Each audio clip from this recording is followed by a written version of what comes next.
नमस्कार। जय माई की जयति ब्रह्मास्त्र विद्या।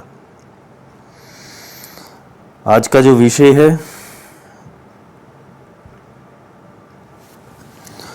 वो विषय में अगर हम ठीक रूप से रुचि लें तो हम समझ पाएंगे कि हमारे जीवन में गलतियां कहाँ कहाँ हो रही। अगर हम आध्यात्मिक है तो, और जो आध्यात्मिक नहीं है, जो केवल संसार में बस पैदा होने के बाद मृत्यु को प्राप्त होने वाला है, जो बिना अपने आप को जाने, बिना अपने आप को समझे हुए, बिना अपनी शक्तियों को जाने हुए जो मर जाता है, उसके जीवन का कोई अर्थ नहीं रहता है। और देखो, जीवन एक यात्रा है। जीवन एक ऐसी यात्रा है कि जहां पर तुम अवतरित होते हो, और अवतरित होने के बाद ये संसार के काल, क्षेत्र, माया, प्रकृति और तुम्हें मिली हुई जो भी सौगातें है कर्म की, उसको तुम अच्छे से भोगते हो। तुम्हें जो परिस्थिति मिली हुई है वो परिस्थिति के अंदर तुम कभी लाचार होते हो, कभी शक्तिशाली होते हो, परंतु काल के आगे और प्रकृति के आगे विवश होते हो। जिसके कारण होता क्या है कि तुम्हारी जो जन्म की और मृत्यु की सफर है, उस सफर में तुम्हारा ना रूपांतरण होता है, ना परिवर्तन होता है। तुम उसी पशु की तरह मर जाते हो, जैसे एक गाय मरती है, कुत्ता मरता है, एक बैल मरता है, एक हाथी मरता है, एक शेर मरता है, एक कौवा मरता है, एक कबूतर मरता है। वैसे ही तुम मृत्यु को एक दिन प्राप्त हो जाओगे। जीवन जीना है, पर कैसे जीना है उसका तरीका खोज निकालना पड़ेगा, क्योंकि हम अनुभवों से जीवन को देखते हैं।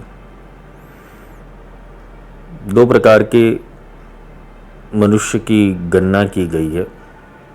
एक जो अनुभवों को सत्य मान के अनुभवों के हिसाब से अपने जीवन का निर्वाह कर रहा है, जैसे उसके साथ भूतकाल में जो पैटर्न घटित हुई है वही पैटर्न को वो फ्यूचर में देखता है, और उसका डर, उसका भय उसके अंदर इनबिल्ट होता है। वो सेल्यूलर लेवल के ऊपर, मेमोरी लेवल के ऊपर, इमोशन लेवल के ऊपर वो सारी घटनाओं को कैलकुलेट करता है, और इसी में उसका पूरा जीवन खप जाता है। वो भय से कभी मुक्त नहीं हो पाता।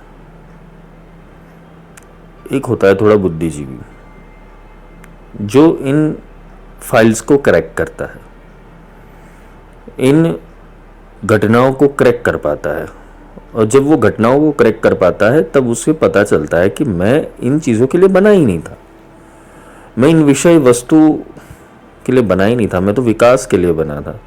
लेकिन विकास अभी तक हो क्यों नहीं पाया? क्योंकि तुम अपने ही पैटर्न के अंदर, और वो पैटर्न अपने आप को कंफर्ट जोन देने की पैटर्न होती है। इंसान एक कंफर्ट जोन में चला जाता है अपनी पैटर्न के कारण ही। कल मैं यहाँ एक माया का शहर है मुंबई, और वो शहर के अंदर ऐसे ही घूम रहा था, ऐसे ही अकेला शाम के टाइम के ऊपर निकल गया था चलने के लिए, थोड़ा काम था। तो मैंने देखा कि चलो आज चल के जहाँ मैं रुका हुआ हूँ वहाँ तक का रास्ता तय करूँ, कम से कम 2-3 किलोमीटर होंगे। वो 2-3 किलोमीटर के अंदर मैं as an observer, as an दृष्टा, एज एन साक्षी, मैं सारी चीज़ों को ऑब्जर्व करने की मेरी आदत है। और ये आदत लगी हुई है गुरुकुल से कि केवल देखो, केवल जानो। कभी कभी क्या होता है, मन हमारे हाथ में नहीं होता है, इसलिए मन स्वच्छंदी बिहेव करता है, और स्वच्छंदी बिहेव करने के बाद वो पॉज नहीं लेता है। ये हमारी दिन ब दिन पूरे दिन की घटना का एक कार्यक्रम रहता है कि हम पॉज नहीं लेते। हम मन का अभ्यास करने हेतु, मन को समझने हेतु और मन को चलाने हेतु पॉज नहीं लेते। और जब हम प्रकृति की संवेदनाओं के साथ, प्रकृति के स्पंदन के साथ जॉइंट हो जाते, तो हमें बहुत सारी चीजें समझने आती है। कुछ ऐसे वायु और ऊर्जा भी, क्योंकि जैसी तुम्हारी बुद्धि होगी, जैसे तुम्हारा संस्कार होगा, जैसा तुम्हारा एक्ट होगा, जैसे तुम्हारी रहनी सहनी होगी, जैसे तुम हो ना, तुम स्वभाव से जैसे हो, उस स्वभाव से रिलेटेड ऊर्जा तुमसे संपर्क करेगी। क्यों? आध्यात्मिक व्यक्ति को ही आध्यात्मिक चेतनाएं मिलती है, और संसार के व्यक्ति को ही सांसारिक चेतनाएं मिलती रहती है, क्योंकि लॉ ऑफ अट्रैक्शन है। और ये लॉ ऑफ अट्रैक्शन ऐसा है कि तुम अपनी जैसी दुनिया ही बनाते जाओगे, तुम्हारी दुनिया डिफरेंट नहीं बन पाएगी। चाहे तुम एक झोपड़ी में रह रहे हो, 1 BHK में रह रहे हो, 3 BHK में रह रहे हो, एक महल में रह रहे हो, तुम जैसे हो ना वैसे ही तुम्हारी दुनिया बनाओगे। कभी कभी क्या होता है कि चीज़ों को एक्सेस करने का एक विल पावर होना चाहिए तुम्हारे पास। जब तुम्हारे पास एक विल पावर होता है, तुम चीज़ों को एक्सेस करते हो, तुम्हारी अपनी चॉइस, आर्ट ऑफ चॉइस चलाते हो। आर्ट ऑफ लिविंग भी हो गया, आर्ट ऑफ डेथ भी हो गया, आर्ट ऑफ डाइंग भी हो गया। अब ये है आर्ट ऑफ चॉइस, चुनने की कला। क्योंकि there are so many things, life के अंदर बहुत सारी चीज तुम्हारे आसपास घूमती रहेगी। तुम चॉइस क्या करते हो ना, तुम कैसे रहना चॉइस करते हो, कैसे उठना चॉइस करते हो, कैसे बैठना चॉइस करते हो, कैसे खाना चॉइस करते हो, कैसी चीजों के अंदर तुम्हारी चॉइसेस है ना, वैसे ही तुम्हारा प्रोग्रामिंग आगे बढ़ता जाएगा। कल मैं जस्ट जा रहा था, वॉकिंग जोन था मेरा, और वॉकिंग जोन के अंदर मैं फ्री बर्ड की तरह घूम रहा था। और मैं काफ़ी बार अपने आप को अकेला रखने का प्रयास करता हूँ, ताकि मैं बहुत सारी चीज़ों को समझ पाऊँ। जो चीज़ें मेरे जहन में तो होती है, दिमाग में तो होती है, लेकिन उसको डिस्कवर करने के लिए मुझे ऐसे जोन चाहिए होते कि जो जोन में जाकर मैं उन चीज़ों को ज़्यादा बारीकाई से समझ पाऊँ। तो मैं चलते हुए आ रहा था, बहुत सारी भीड़ थी, मार्केट था, और इतनी सारी भीड़ थी कि इंसान कौन सी दौड़ में जा रहा है पता नहीं। एक और से बस से बहुत सारे लोग उतर रहे, एक और लोग वॉकिंग स्ट्रीट के ऊपर चल रहे फ़ोन लेकर, और फ़ोन के ऊपर बात करते रहते। दूसरी ओर से एक दुकान के आगे 4-5 लोग बैठे हुए थे, जिनका बात करने का जो ढंग था, मतलब वो रीजनल लैंग्वेज के अंदर ही बात कर रहे थे, लेकिन मैं समझ पा रहा था कि क्या बातें हो रही है, क्योंकि भाषा का प्रयोजन मैं जानता हूँ, भाषा थोड़ी बहुत जानता हूँ यहाँ की। तो उनकी बातें जो थी वो यही रिमाइंड कर रही थी। उनकी बातें इस तरीके से थी, वहाँ 2 बुजुर्ग थे, 2 आधे उम्र के थे, मतलब हो गए 35-40 साल के, और 2 लड़के थे, जवान लड़के थे। मैं कन्वर्सेशन देख रहा था। ये देखो, ऑब्जर्विंग से तुम्हें लोगों का थिंकिंग समझ में आएगा। फिर थोड़े आगे गए, एक सुपर स्टोर था, और सुपर स्टोर के अंदर में थोड़ा शॉपिंग करना था, तो शॉपिंग करने के लिए गया, फूड की आइटम्स जो भी थी थोड़ी। तो मैं जस्ट गया वहाँ पर, वहाँ यंग क्राउड था। मतलब ये जो सारी ऑब्जर्वेशन है, वो ऑब्जर्वेशन इस तरीके से कि इंसान अपने जो भी जहन के अंदर अनुभव हो गए हैं, जो एक्सपीरियंसेस हो गए हैं, जिस तरीके से वो बिहेव करता है, उसका बिहेवियर एक्ट है, वो हर जनरेशन का अलग अलग है। वो हर जनरेशन का अलग अलग इसलिए भी है क्योंकि उनका तजुर्बा अलग है, उनका एक्सपीरियंस अलग है, किंतु हर एक के अंदर एक कॉमन चीज़ थी, एक मेमोरी। और जिस मेमोरी के कारण वो पॉज नहीं हो पा रहे। इंसान को दौड़ना, चलना, उठना, बैठना, भागना, किसी भी विषय वस्तु का शब्द, स्पर्श, रूप, रस, गंध, ये सारी चीज़ों के पीछे आकर्षित हो जाना एक आम बात है, क्योंकि ये प्रकृति के अंदर ऐसे नियम बनाए गए कि तुम्हें नाक दी गई है तो तुम सूंघोगे, तुम्हें कान दिए गए तो तुम सुनोगे, आंखें दी गई तो देखोगे, जिह्वा दी गई तो तुम बोलोगे, पेट दिया गया तो तुम खाओगे। पर it's all about the choice. क्योंकि कभी कभार क्या होता है कि हम ऐसी बातों को लेकर बैठते कि जिनके जिनके जिनके द्वारा पूरी जिंदगी तुम्हारी उसी बातों के अंदर खत्म हो जाती है, ज्यादा बात नहीं होती है। दो बूढ़े लोग बात कर रहे थे, वो ऐसी ही बात कर रहे थे कि उस समय के ऊपर क्या हुआ था, से 5 साल पहले, 10 साल पहले यही चीज़ें थी, हम ऐसे ही बैठा करते थे, हम चाय पिया करते थे। आज तो मिलना थोड़ा घर वालों के कारण थोड़ा डिस्टर्ब हो गया है कि घर के कामकाज ज़्यादा बढ़ गए हैं, जिम्मेदारी ज़्यादा बढ़ गई है, मेरा बेटा ये कर रहा है, मेरी बेटी ये कर रही है, मेरे बेटे की पढ़ाई चल रही है।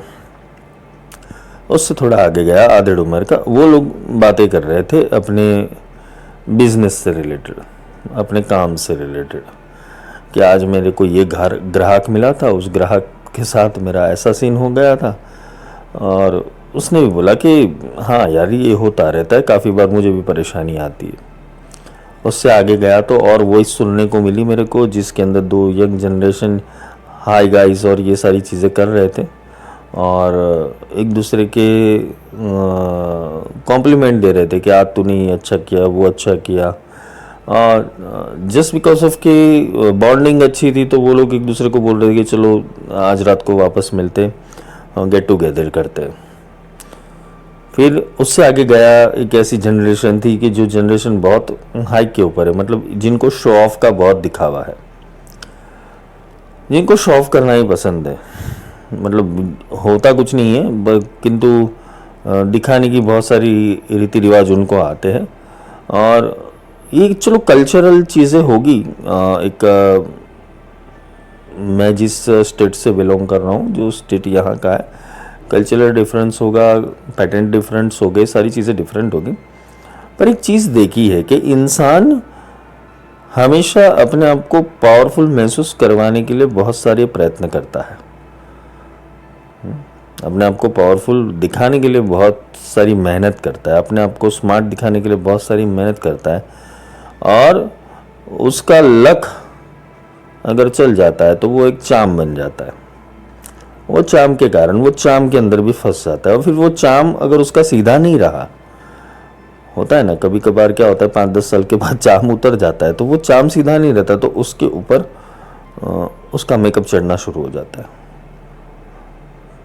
कि they are more productive, they are more knowledgeable, they are more advance. एक हैप्पीनेस का स्टेट बनाना, झूठी स्माइल देना, कनिंग फेस पीछे से होता है, सामने झूठी स्माइल होती है।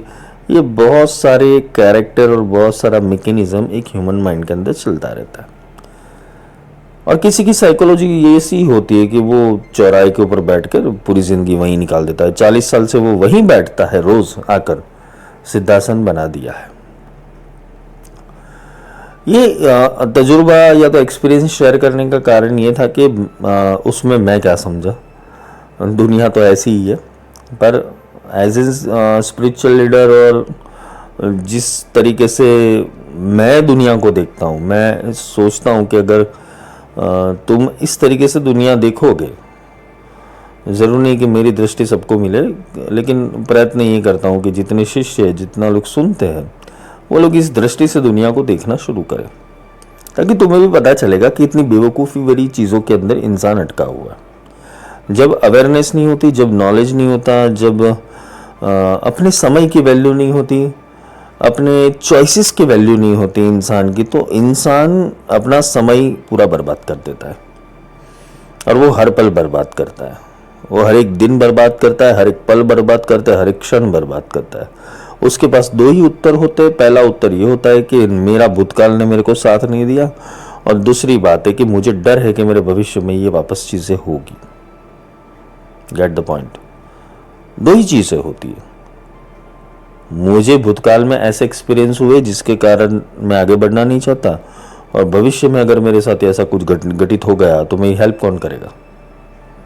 मतलब आर्ट ऑफ चॉइस गायब है। उनकी आर्ट ऑफ चॉइस चलती है दिखाव के अंदर, उनकी आर्ट ऑफ चॉइस चलती है केवल और केवल मैकेनिज्म और प्रोग्राम के अंदर। जो काल ने प्रोग्राम रचित किया है उसके हिसाब से ढह जाना। तुम्हारे आसपास ऐसे काफी लोग होंगे जो काल से विवश है, परिस्थितियों से विवश है, जिनके पास आर्ट ऑफ चॉइस नहीं है, और वो दुनिया को दूसरी दृष्टि से देखना नहीं चाहते, वो शरीर विज्ञान को समझना नहीं चाहते। देखो, ये सारी चीजें बेसिक ह्यूमन साइकोलॉजी है, इसको समझाने का कोई मतलब नहीं बनता है, लेकिन इसको समझने से बहुत सारी चीजें समझ में आती है, क्योंकि इस चीज का मेन कंसर्न है vibration, the power of vibration. तुम अच्छी से अच्छी 5 स्टार होटल में भी जाओगे, अगर तुम वाइब्रेशनल और फ्रिक्वेंसी की थियरी के ऊपर तुम चल रहे हो और तुम्हें कुछ समझ में आ रहा है, तुम्हारे आसपास की घटनाएं समझ में आ रही है, लोगों के वाइब्रेशन समझ में आ रहा है, तुम वहां अपनी ऊर्जा को खोते जाओगे, ड्रेन हो जाओगे। अगर तुम स्पिरिचुअल वाइब्रेशंस के अंदर हो, तुम एक राइट स्पिरिचुअल वाइब्रेशंस के अंदर हो, और तुम ऐसी जगह के ऊपर चले जाओ, चाहे वो चकाचौंध वाली भी क्यों ना हो, तुम्हारे वाइब्रेशन और तुम्हारी एनर्जीज, तुम्हारी पूरी ऊर्जा ड्रेन हो जाएगी। और फिर तुम सोचते हो कि ये ड्रेन होने का कारण क्या है। ड्रेन होने का कारण केवल इतना ही था कि तुम उस वाइब्रेशनल फील्ड के अंदर ज्यादा वाइब्रेट हो रहे हो। अब इसको कैसे रोका जाए? क्या संसार घूमे? नहीं, संसार घूमो, अच्छे से घूमो, किंतु चॉइस रखो कोई। ये हैबिट्स है, चॉइस एक हैबिट्स है। मन तुम्हें अलग अलग विषयों के अंदर, स्वाद के अंदर, अलग अलग रूप रंग आकार के अंदर तुम्हें घुमाता रहेगा। और अगर तुम स्पिरिचुअल अवेयर हो, तुम्हें किसी आध्यात्मिक प्रणाली के अंदर हो, और तुम्हारा कंसर्न ये है कि मैं अपग्रेड हो जाऊं, तो तुम अपना ज्यादा से ज्यादा समय अपने साथ ही बिताओ और किसी के साथ नहीं। क्योंकि जिसको ढूंढना है, जिससे स्वाद लेना है, जिससे तुम्हारा विकास होगा, वो तुम्हारे अंदर बैठा होगा। तो मेरे साथ ऐसी घटनाएं होती है कि मैं जब चलता हूँ, जब मैं गाड़ी भी चलाता हूँ, जब मैं कहीं वॉकिंग के ऊपर हूँ, कुछ जगह के ऊपर घूम रहा हूँ, कहीं आराम कर रहा हूँ, कभी कुछ सोच रहा हूँ, तो मेरी चीज़ें बहुत सिलेक्टिव होती है। मैं कुछ भी अकारण नहीं करता हूँ, क्योंकि अकारण करना वो मेरी स्पिरिचुअल प्रैक्टिस में नहीं आता है। क्योंकि कारण होगा किसी चीज़ के पीछे, तो कारण को पूर्ण करने हेतु वो कर्म करना ज़रूरी। बाकी अकारण कोई भी चीज़ करना just for the time pass, वो फिर टाइम पास ही बनाता है। जस्ट माइंड को फ्री करने के लिए, माइंड को अच्छे से रिवाइव करने के लिए, माइंड को फ्रेश करने के लिए कहीं पर निकल गए, तो ये तुम मन से निचले स्तर के ऊपर हो। तुम्हारा चॉइस होना चाहिए कि आज अगर तुम्हें कहीं जाना है, तुम्हें घूमने जाना है, तुम्हें गेट टुगेदर करना है, तुम्हें अच्छे फ्रेंड से मिलना है, तुम्हारे चॉइस ऑफ पीपल भी अच्छे होने चाहिए। पहले तो अगर तुम किसी अच्छे वाइब्रेशन के अंदर हो, ये मैंने किसी बहुत सारे लेक्चर में समझाया है कि संगात संजायते कामम। संगात यानी संगति, वो तुम्हारे काम को उत्पन्न करती है। काम से इच्छाओं की उत्पत्ति होती है, इच्छा से मोह की उत्पत्ति होती है। ये पूरा सर्कल है। तुम कैसे वाइब्रेशनल थियरी के अंदर रहते हो, क्या देखते हो, क्या सुनते हो, क्या सोचते हो, क्या बोलते हो, क्या अनुभव करते हो पूरे दिन। तो तुम्हारी मेमोरीज के अंदर ऐसी ऐसी चीज़ें हैं जिसके कारण तुम डिस्टर्ब हो, और तुम वापस वही चीज़ों को अट्रैक्ट करते हो संसार में जाकर। वो 40 साल से इंसान वहीं पर बैठा हुआ है, चाय पी रहा है मस्त, उसका जीवन खत्म हो जाएगा। जीवन खत्म होने के बाद वो केवल एक टैबू की तरह बैठा रहेगा। उसका जीवन एक टैबू हो गया कि अब खत्म हो गया, अब टाटा बाय बाय। अब तुम वापस भी आएगा तो वो चौराहे के ऊपर चाय की टपरी के आसपास ही उसकी आत्मा घूमेगी, क्योंकि 40 साल उसने साधना वही की थी। 40 साल वो चाय की टपरी के ऊपर बैठा था, चाय पी रहा था, अपने दोस्त के साथ बातें कर रहा था। अगर उसका दोस्त भी मर गया तो वापस उसी दोस्त के पास आएगा। इसे हम क्या कहते हैं? हम बोलते हैं कर्म का बंधन। इसलिए कभी कोई मिलता है ना, यार तुम तो पिछले जन्म का रिश्ता लग रहे हो। पिछले जन्म का रिश्ता नहीं, तुम उसके इर्द गिर्द ही, वो कैरेक्टर के इर्द गिर्द ही घूम रहे थे, तो तुम वापस अपनी ही चॉइस के कारण तुम वहां फंस जाओगे। ऐसी सोचो कि चाय की टपरी वाली आत्माएं कितनी घूमती रहती होगी चौराहे के ऊपर। तो अकारांत प्रकार की आत्मा, कोई वड़ा पाव खा रहा होगा, कोई भजी पाव खा रहा होगा, कोई चाय पी रहा होगा, कोई कॉफी पी रहा होगा। ऐसी स्टारबक्स के बाहर आत्माएं मिल जाएगी, कभी मैकडी के बाहर मिल जाएगी,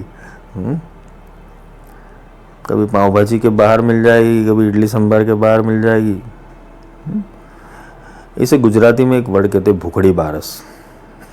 जिसके पास कुछ नहीं काम होता ना, वो ऐसी चीजें करता रहता है। क्या करता है? Let's go for the tune. हम ट्यून होने के लिए जा रहे हैं दुनिया के अंदर। ये नया वर्ड है, ज़्यादातर जेंजी यूज़ करते हैं इसको। और जब मैंने ये वर्ड सुना पहली बार, let's go for the tune, मतलब मीटिंग, हम बोलते हैं हम मिलने के लिए मिलते हैं। इन लोगों का नया थॉट है, let's go for the tune, हम ट्यूनिंग करने के लिए मिलते हैं। मतलब आजकल की दुनिया के अंदर इतने स्पेसिफिकेशन पड़े हुए जिनको सुधारने का कोई मतलब नहीं दिख रहा है, क्योंकि पशु आसे पालो पड़े हो। मैंने एक लेक्चर किया हुआ है कि आध्यात्मिक रिलम में आना तो तुम्हारा नसीब होगा तो हो जाएगा, वरना आध्यात्मिक प्रैक्टिस करते हुए भी तुम ऐसे ही उलझनों के अंदर उलझे रहोगे और तुम उसे समग्रता का नाम दे दोगे, जो सबसे बड़ी बेवकूफ़ी है। इसलिए पहले के ज़माने के अंदर जो ऋषि मुनि थे, जो भी सिद्ध परंपरा वाले थे, वो अपने आप को अलग करके एक जगह के ऊपर स्थिर हो गए, क्योंकि जैसे ही संसार में आते, संसार के अंदर उनका वाइब्रेशन बहुत हाई होता है, जिसके कारण वो वाइब्रेशनल थियरी के अंदर अगर नीचे भी आ गए, वो ये संसार की गतिविधियों के अंदर आ गए, तो उनके वाइब्रेशंस अप एंड डाउन्स होना शुरू हो जाते हैं। हाँ, बहुत सिद्ध हो गए तो वो कहीं पर भी जाए उनको कोई फर्क नहीं पड़ता है। किंतु ज़्यादातर जब तुम एक स्पिरिचुअल प्रैक्टिस के अंदर हो, स्पिरिचुअल अभ्यास के अंदर हो, तो ऐसे वाइब्रेशन से बचना ज़रूरी है। इसलिए ये जो सर्कल है, वो सर्कल चलेगा तुम्हारा आर्ट ऑफ चॉइस से। तुम्हारा चॉइसेस क्या है, तुम कैसे चीज़ों को पिक करना चाहते हो। निर्णय शक्ति, आर्ट ऑफ चॉइस में सीधा ही बोलूँगा, ये निर्णय शक्ति है। और निर्णय शक्ति की देवी माँ बगलामुखी है। बगलामुखी इतनी स्थिर और एकाग्रता इंसान के अंदर दे देती है, इतना अभयता दे देती है कि वो जो भी चॉइस करता है, वो निर्णय उसके लिए सदैव फलीभूत हो जाता है। पर वो कब होता है? कि जब उसकी चॉइस कम है, वाइब्रेशन ज़्यादा है। लॉ ऑफ अट्रैक्शन का एक नियम समझना कि तुम्हारी चॉइसेस कम होनी चाहिए। जो भी चाहते हो, 10 से चाहो, एक बार चाहो, और एक बार चाहने के बाद उसके वाइब्रेशन में रहो। ये नहीं होना चाहिए कि मल्टीपल चॉइस है तुम्हारे पास और तुम्हारे पास मल्टीपल वाइब्रेशन पैदा हो गई, जिसके कारण होंगे क्या, बराबर है, तुम इतने ही बिखरे हुए हो जाओगे। तुम्हें ये भी करना है, तुम्हें वो भी करना है, ये भी चलाना है, वो भी चलाना है, इस तरीके से जीना है, उस तरीके से जीना है, इनको मिलना है, उसको मिलना है, यहाँ जाना है, वहाँ जाना है। 5 साल के बाद ये करूँगा, 10 साल के, नहीं, सटीक बनो। Stay away from this vibration.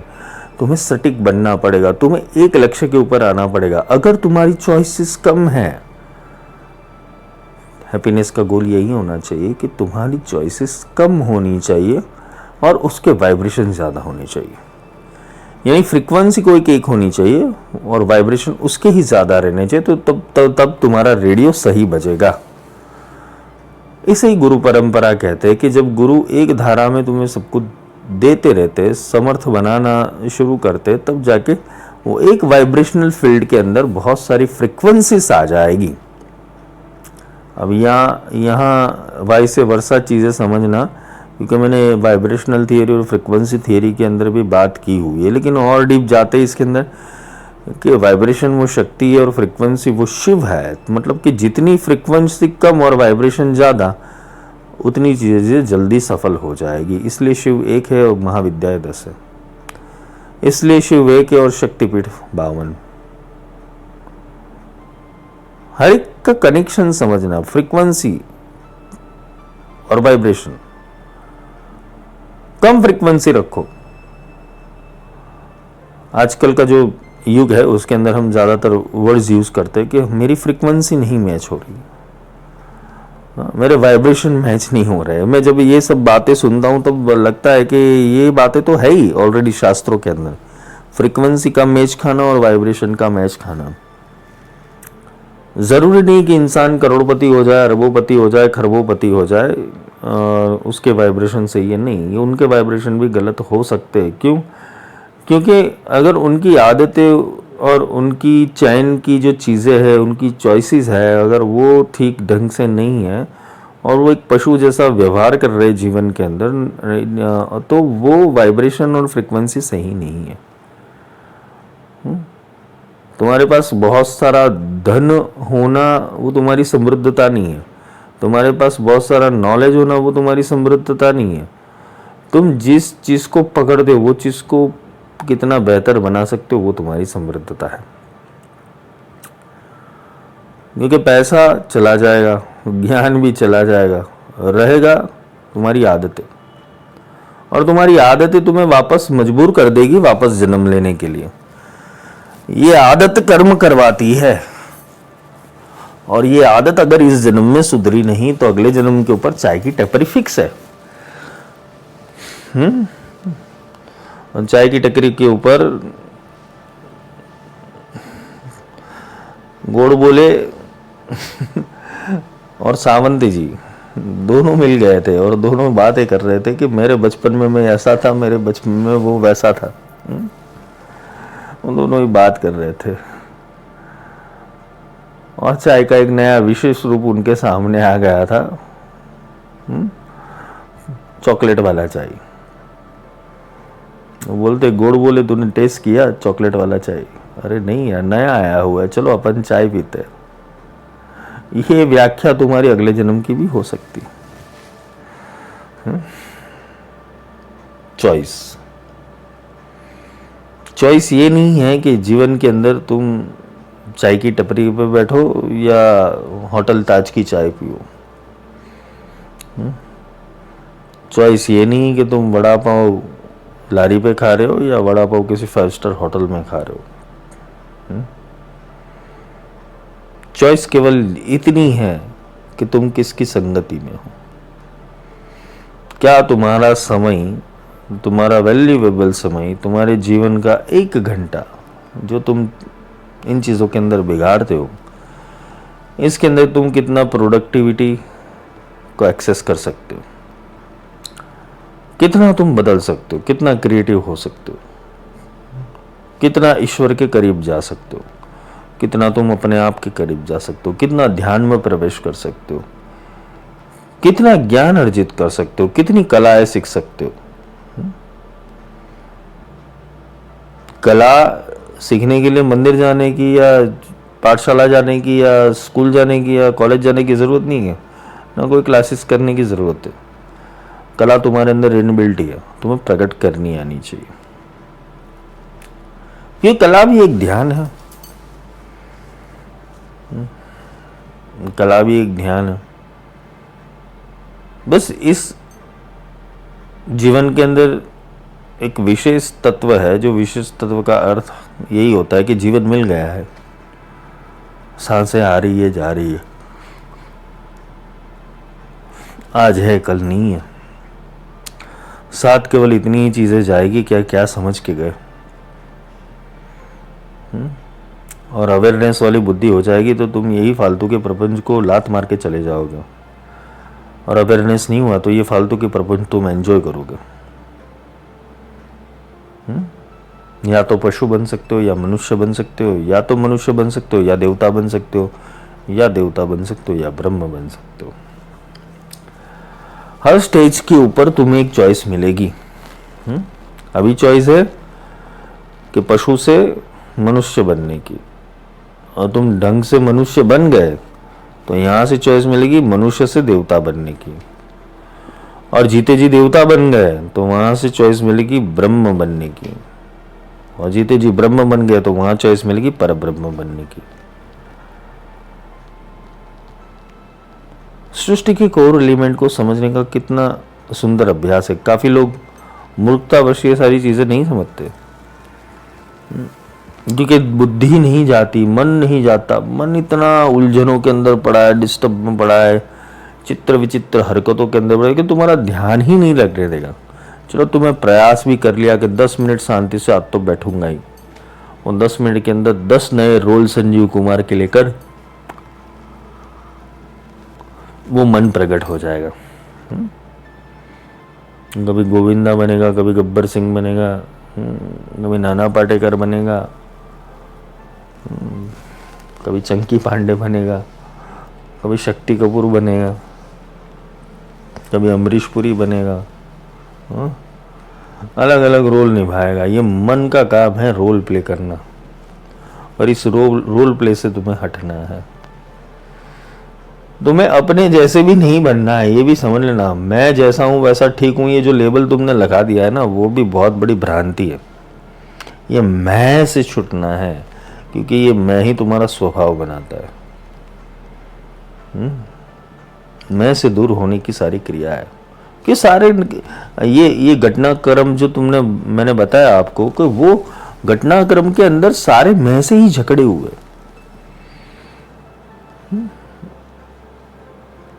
और पशुता का मैं जो है, वो मैं इंसान की प्रगति नहीं होने देता।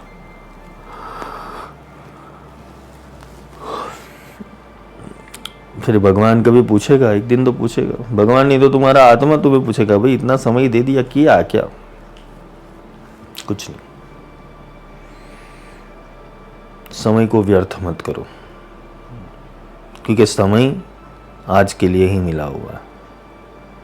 समझना ये शब्द को, समय आज के लिए ही मिला हुआ है, अभी के लिए ही मिला हुआ है, इस वक्त के लिए ही मिला हुआ है। तुम क्या कर रहे हो उस समय का? ये ट्यूनिंग करनी पड़ेगी। ये ट्यूनिंग करने की मज़ा कुछ अलग है, क्योंकि जिसने ये ट्यूनिंग कर दी उसको अपने साथ भी बहुत आनंद आ जाएगा। फिर वो फालतू काम करते हुए भी बेस्ट काम करता रहेगा। इसलिए संग्रहित मत बनो।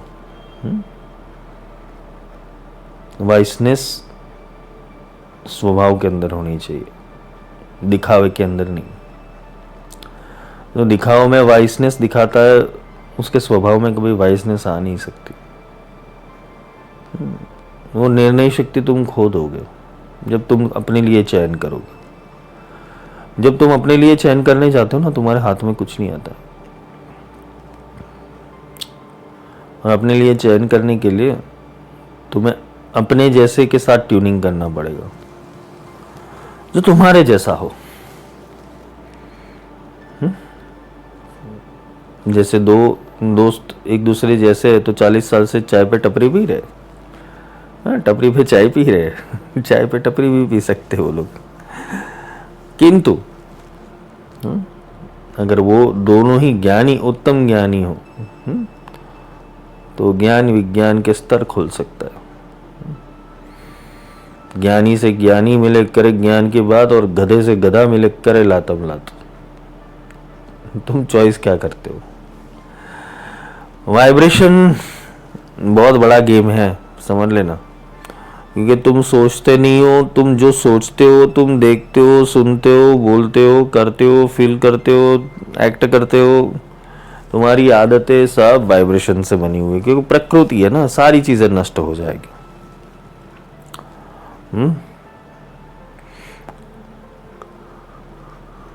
प्रकृति की सारी चीजें तुम्हारे अंदर नष्ट हो जाएगी, और जब वापस पैदा होगी तो उसी विषय वस्तु के साथ पैदा होगी। काफी जो साधना परंपरा में मेरे पास आते हैं वो हमेशा क्वेश्चन आते और मैं मूर्ख जैसे प्रश्नों का उत्तर ज़्यादातर देता नहीं हूँ। उनका पहला प्रश्न ये होता है, गुरुदेव अगले जन्म में मेरा क्या होगा, या पिछले जन्म में मेरा क्या था, मैं कौन था। तो पिछले जन्म में तुम वही थे जो आज हो, और भविष्य में तुम वही करोगे जो आज हो। कि जो आज बना हुआ है ना, वही तुम्हारा भविष्य निर्माण करेगा। तुम बदल नहीं पाओगे, और बदलने के लिए तुम्हें बदलाव करने की जरूरत है। जीवन को टाइम पास मत बना लेना, क्योंकि जीवन अगर एक बार टाइम पास बन गया तो वापस टाइम मिले नहीं मिले, चाय की टपरी ज़रूर मिलेगी, वो दोस्त भी ज़रूर मिलेगा, और तुम युगों तक, जब तक चाय की टपरी है तब तक तुम चाय पीते रहोगे। आज का ज्ञान इतना ही था। जय माई की।